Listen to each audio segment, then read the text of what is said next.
हर्षिल, एक ऐसी जगह जहाँ की वैलीज आपकी आंखों को सुकून और दिल को शांति का एहसास कराती हैं।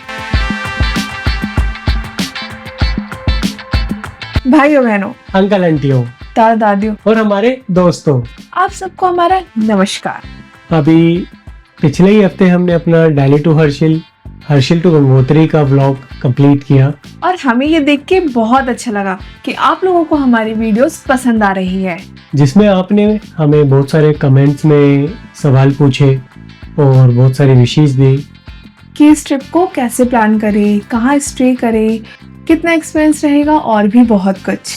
तो हमने सोचा क्यों ना एक कोशिश की जाए कि इस वीडियो के थ्रू आपके जितने भी सवाल थे उनका आंसर दिया जाए।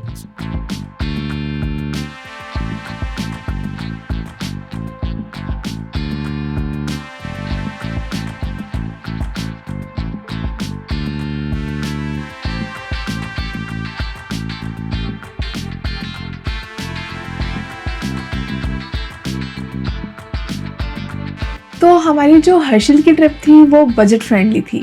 हम 5 लोग गए थे इस ट्रिप पे। तो इस जर्नी की स्टार्टिंग होती है दिल्ली से। हमने जिस ट्रेन में बुकिंग की थी उसका नाम है योगा एक्सप्रेस, जो चलती है अहमदाबाद से ऋषिकेश तक। हमने जो बुकिंग की थी वो स्लीपर क्लास में करी थी, जिसका कॉस्ट था 185 रुपीज़ पर पर्सन, जो अर्ली मॉर्निंग ओल्ड दिल्ली से 450 पे चलती है। और 12 बजे हम पहुंच गए थे योग नगरी ऋषिकेश में। ऋषिकेश रेलवे स्टेशन से हमने ऑटो बुक किया राम झूले के लिए, जिसका फेयर था 40 रुपीज़ पर पर्सन।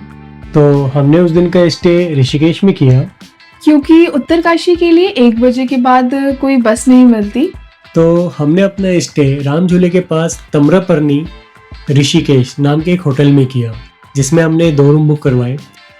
एक था ट्रिपल बेडरूम जिसकी कॉस्ट थी 900 रुपये, और एक था डबल बेडरूम जिसकी कॉस्ट थी 800 रुपये। और ये सीज़न के अकॉर्डिंग चेंज होते रहते हैं रेट। उस दिन वहाँ के हमने लोकल मार्केट एक्सप्लोर करी, काल भैरव मंदिर के पास एक छोटा सा ट्रैक किया और लक्ष्मण झूले के पास वहाँ के फेमस दार्जिलिंग मोमोज खाए।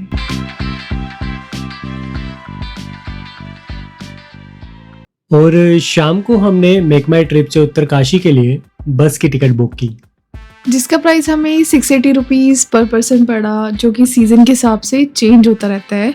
तो आप किसी भी ऑनलाइन साइट पे जाके इसको चेक कर सकते हैं। अगर आप ऋषिकेश में स्टे नहीं करना चाहते हैं तो आप दिल्ली टू देहरादून के लिए बस लें, और देहरादून से आपको टैक्सी मिलेगी जिसकी कॉस्ट रहेगी 400 से 600 के बीच में। अगर आप देहरादून वाला रूट चूज़ करते हैं तो कोशिश करिएगा कि आप दिल्ली टू देहरादून के लिए अपनी नाइट की बस बुक करें, ताकि आप अर्ली मॉर्निंग देहरादून पहुंच जाएं और वहां से टैक्सी ले लें, क्योंकि वहां का सेम क्राइटेरिया होता है कि 12-1 बजे के बाद आपको कोई टैक्सी अवेलेबल नहीं होगी उत्तरकाशी के लिए। तो नेक्स्ट डे 8 बजे हमने बस ली नटराज चौक से उत्तरकाशी के लिए, जिसका डिस्टेंस 162 किलोमीटर है। तो हमारा जो ट्रैवल ड्यूरेशन रहा वो 5 आवर का रहा उत्तरकाशी तक का। तो इस ट्रैवल के दौरान हमने एक मिस्टेक की कि हमने अपने साथ मेडिसिन कैरी नहीं किया, जो कि आप लोग मत करना। पहाड़ों में मोशन सिकनेस होना आम बात है, तो अपने साथ कुछ बेसिक मेडिसिन कैरी करना मत भूलना, जैसे कोल्ड कफ, फीवर, स्टमक एक, पेन किलर और कुछ बैंडेजेस भी। और ये जो किट है आपके हर ट्रैवल में काम आएगी। ये बस हाफ एन आवर के लिए टहरी रोड चंबा में रुकती है। तो बस रुकने के बाद हमने वहाँ से अपने लिए मेडिसिन ली और फिर उसके बाद हम निकल पड़े आगे उत्तरकाशी के लिए।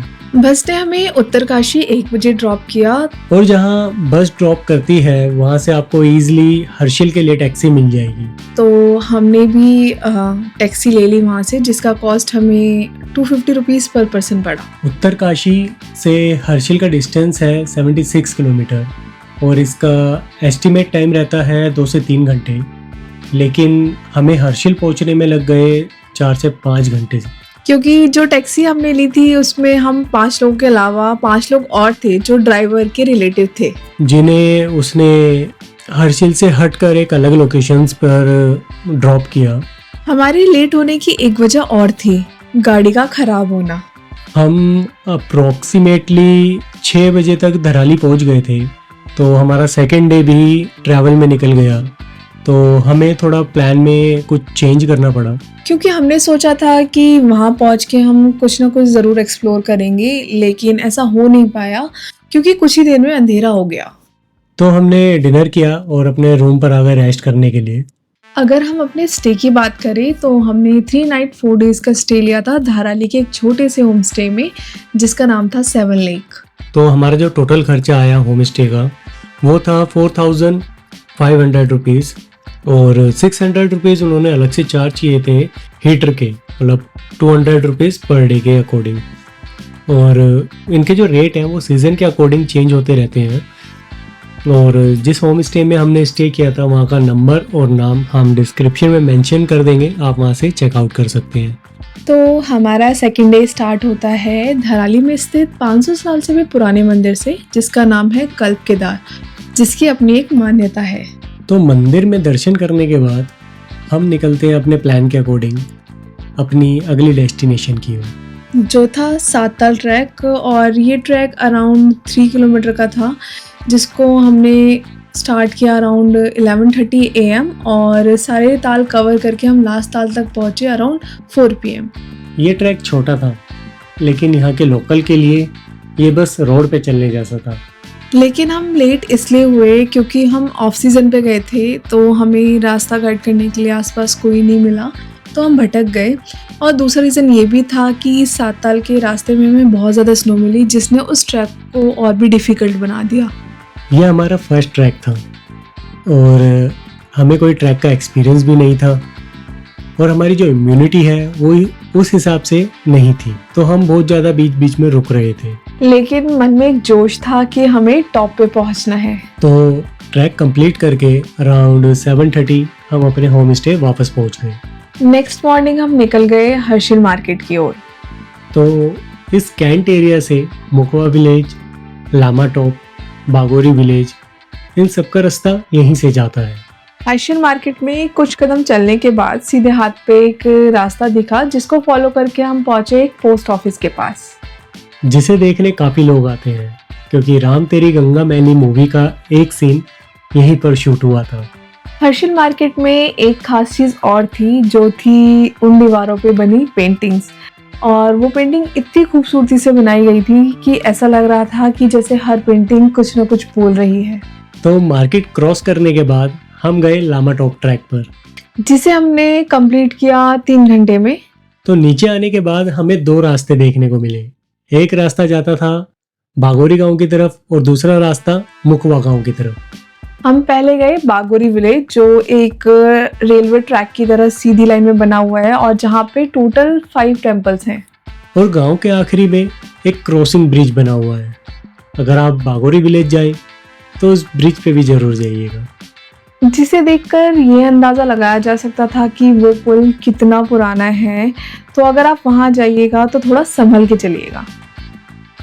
बागोरी गांव घूमते घूमते अंधेरा ज़्यादा हो गया था, तो जिसकी वजह से हम मुखवा विलेज नहीं जा पाए। टाइम की कमी के चलते हम मुखवा विलेज नहीं जा पाए। अगर आपके पास टाइम हो तो आप मुखवा विलेज और मंदाकिनी वाटरफॉल विजिट करना ना भूलें। लेकिन हमने मंदाकिनी वाटरफॉल विजिट किया, जो राम तेरी गंगा मैली मूवी का एक सीन वहाँ पर भी शूट हुआ था, जो आपको धराली से अगर आप थोड़ा आगे जाएंगे तो वो वाटरफॉल आपको देखने को मिलेगा।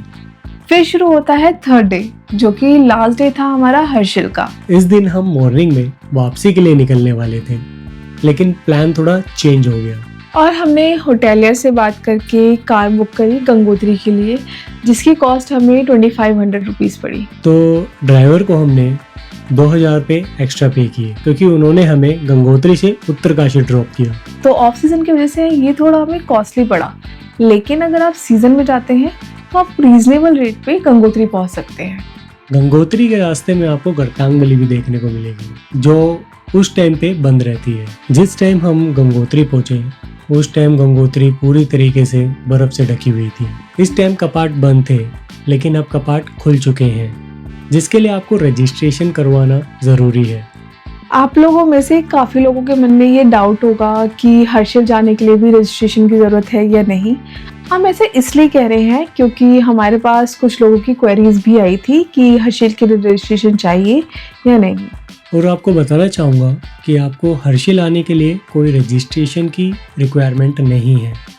आपको सिर्फ 4 धाम के लिए रजिस्ट्रेशन करवाना ज़रूरी है। और ये जो आप वेबसाइट देख रहे हैं, आप इस पे जाके आप 4 धाम के लिए रजिस्ट्रेशन करवा सकते हैं। और इस पे आपको एक टोल फ्री नंबर भी मिलेगा जिस पे आप कॉल करके 4 धाम से रिलेटेड कोई भी क्वेरी पूछ सकते हैं। तो गंगोत्री के साथ हमारा हर्षिल का सफ़र यहीं समाप्त होता है। तो अगर आप हर्षिल आए तो अपना ट्रिप कुछ इस तरीके से प्लान करें कि फर्स्ट डे आप सुबह 6 o'clock मॉर्निंग में अपना लामा टॉप ट्रैक स्टार्ट करें और उसी दिन बागोरी और मुखवा विलेज कवर करें। सेकेंड डे आप हर्षिल मार्केट को कवर करके साताल ट्रैक पे जा सकते हैं और आप ये प्लान अपने स्टे के अकॉर्डिंग भी चेंज कर सकते हैं। तो मिलते हैं जल्द ही आपसे एक नई लोकेशन के साथ। तब तक के लिए